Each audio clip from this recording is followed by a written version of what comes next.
आज हम आपको वो सुनाएंगे जो आपके सीधे दिल पर लगेगा और आप भी कहोगे ये दिल मांगे मोर। कई लोगों के लिए यह सिर्फ एक कैची लाइन थी, लेकिन कारगिल की बर्फीली चोटियों पर यह एक जवान की आवाज़ थी। एक ऐसी आवाज़ जिसमें जीत का जोश भी था और अगले मिशन के लिए तैयार रहने का जज्बा भी। और यह आवाज़ जिस नाम से हमेशा के लिए जुड़ गई वह नाम था कैप्टन विक्रम बत्रा। एक बेटा, एक भाई, एक दोस्त और बैटलफील्ड पर एक ऐसा लीडर जिसके पीछे लोग इसलिए नहीं चलते थे कि उसकी रैंक ऊंची थी, बल्कि इसलिए चलते थे क्योंकि वह सबसे आगे चलता था। यही बात उन्हें अलग बनाती है। असल हीरो वह नहीं होता जो सिर्फ बड़े बड़े शब्द बोल दे। असल हीरो वह होता है जो उस पल सही फैसला ले जब गलत फैसला लेना सबसे आसान होता है। साल था 1999। कारगिल युद्ध। ऊपर ऊंची पहाड़ियों पर दुश्मन बैठा था, नीचे भारतीय सेना को चढ़ाई करनी थी। और यह कोई आम चढ़ाई नहीं थी। पत्थर ऐसे जैसे पैर फिसलते ही मौत इंतजार कर रही हो। ठंड ऐसी जैसे शरीर की हर नस जम जाए। ऑक्सीजन इतनी कम कि सांस लेने पर भी मेहनत करना पड़े और ऊपर से दुश्मन की गोलियां। सोचिए, नीचे से ऊपर चढ़ना जब सामने वाला आपको साफ देख सकता हो लेकिन आप उसे नहीं। यही कारगिल था, यही उसकी क्रूर सच्चाई थी। लेकिन कुछ लड़ाइयाँ सिर्फ जमीन जीतने के लिए नहीं लड़ी जाती। कुछ लड़ाइयाँ इंसान का असली कैरेक्टर सामने ले आती हैं और कैप्टन विक्रम बत्रा ऐसे ही इंसान थे। उनका कॉल साइन था शेरशाह।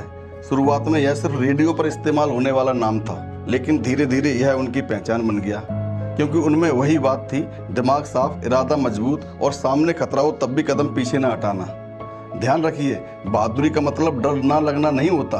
बहादुरी का असली मतलब होता है डर दिख रहा हो, खतरा सामने हो, फिर भी आगे बढ़ते जाना। और विक्रम बत्रा यही थे। अब आते हैं उस मिशन पर जिसने पूरे देश को उनका नाम याद करा दिया, पॉइंट 5140।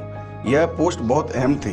जो भी इस ऊंचाई पर बैठता हुआ नीचे की हर एक्टिविटी पर नजर रख सकता था। ऐसी जगह को वापस लेना आसान नहीं होता, क्योंकि पहाड़ पर बैठे दुश्मन को एडवांटेज होता है और नीचे से चढ़ने वाले को सिर्फ एक चीज बचाती है, हिम्मत। कैप्टन विक्रम बत्रा उनकी टीम को यही मिशन मिला। रात का समय, कड़क ठंड, खामोशी इतनी कि सांस की आवाज भी भारी लगे और हर कदम पर यह एहसास कि ऊपर कोई उनका इंतजार कर रहा है, स्वागत करने के लिए नहीं, मार देने के लिए।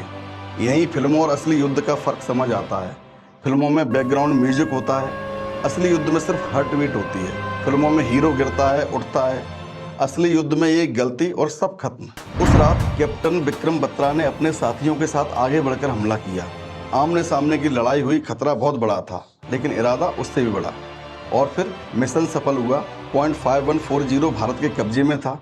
जीत की खबर रेडियो पर भेजी गई और उसी समय कैप्टन विक्रम बत्रा ने वो लाइन कही जो बाद में इतिहास बन गई, ये दिल मांगे मोर। जरा सोचिए, एक आदमी अभी मौत से लड़कर लौटा है। ठीक उसी समय ज़्यादातर लोग क्या सोचेंगे, बस अब बहुत हो गया, अब रुकना है, अब बच जाना है। लेकिन कुछ लोग अलग होते हैं। उनके लिए जीत आराम नहीं होती, जीत उनका अगला दरवाज़ा खोलती है। और विक्रम बत्रा ऐसे ही थे। उनके लिए विक्ट्री एंड नहीं थी, वह अगले मिशन की शुरुआत थी। इसलिए उनकी कहानी सिर्फ एक स्लोगन की कहानी नहीं है, यह एक माइंडसेट की कहानी है। एक ऐसा माइंडसेट जहां देशभक्ति सिर्फ भावना नहीं रहती, बल्कि जान न्यौछावर करने का फैसला बन जाती है। फिर आया अगला और भी कठिन चैप्टर, पॉइंट 4875। यह लड़ाई और भी ज़्यादा खतरनाक थी।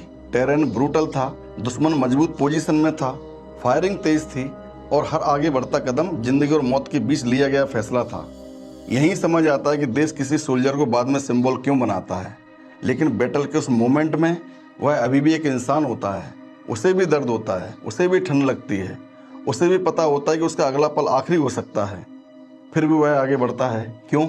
क्योंकि उसके पीछे सिर्फ उसकी यूनिट नहीं होती, उसके पीछे ट्रेनिंग होती है, उसके पीछे साथियों का भरोसा होता है, उसके पीछे वर्दी की इज्जत होती है और सबसे बढ़कर उसके कंधे पर तिरंगे की जिम्मेदारी होती है। 7 जुलाई 1999 पॉइंट 4875 की लड़ाई के दौरान कैप्टन विक्रम बत्रा ने अपने साथियों का नेतृत्व करते हुए अद्भुत साहस दिखाया।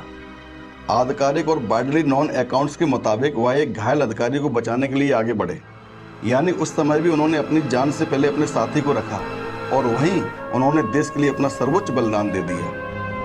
यहीं से यह कहानी सीधी दिल पर लगती है, क्योंकि यहाँ कैप्टन विक्रम बत्रा सिर्फ एक बहादुर ऑफिसर नहीं रहते, वह एक ऐसी याद बन जाती है जो पीढ़ियों तक लोगों को यह समझाती है कि असली हीरोइज्म दिखावटी नहीं होता, वह चमकदार नहीं होता, वह कठिन होता है। वह खून, पसीना, ठंड, दर्द और रिस्पॉन्सिबिलिटी से बना होता है और कई बार उसकी कीमत उसका जीवन होता है। हम अक्सर उनकी फेमस लाइन को याद रखते हैं, लेकिन उस लाइन के पीछे एक पूरी मानवीय कहानी है। एक माँ बाप का बेटा, एक ट्विंस ब्रदर का भाई, एक जवान जिसके सामने पूरी जिंदगी पड़ी थी।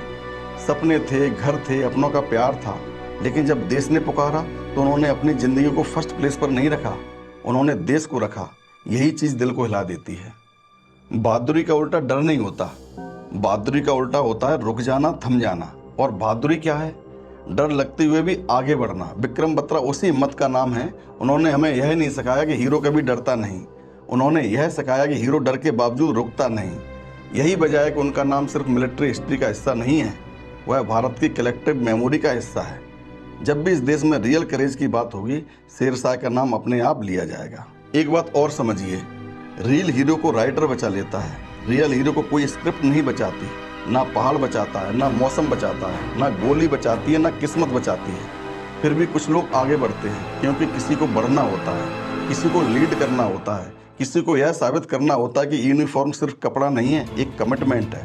कैप्टन विक्रम बत्रा ने यही किया। उन्होंने सिर्फ दुश्मन की पोस्टें नहीं जीती, उन्होंने करोड़ों भारतीयों का सम्मान जीत लिया।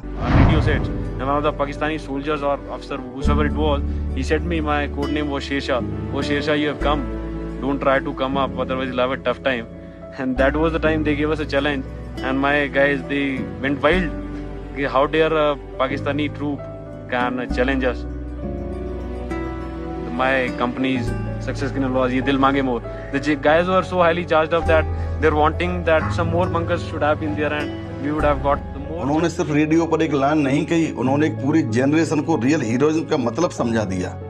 और शायद इसी वजह से जब हम कहते हैं ये दिल मांगे मोर, उन्हें मरणोपरांत परमवीर चक्र से सम्मानित किया गया। लेकिन सच कहें तो सम्मान तो देश ने दिया, अमर उन्होंने खुद को अपने कर्मों से किया।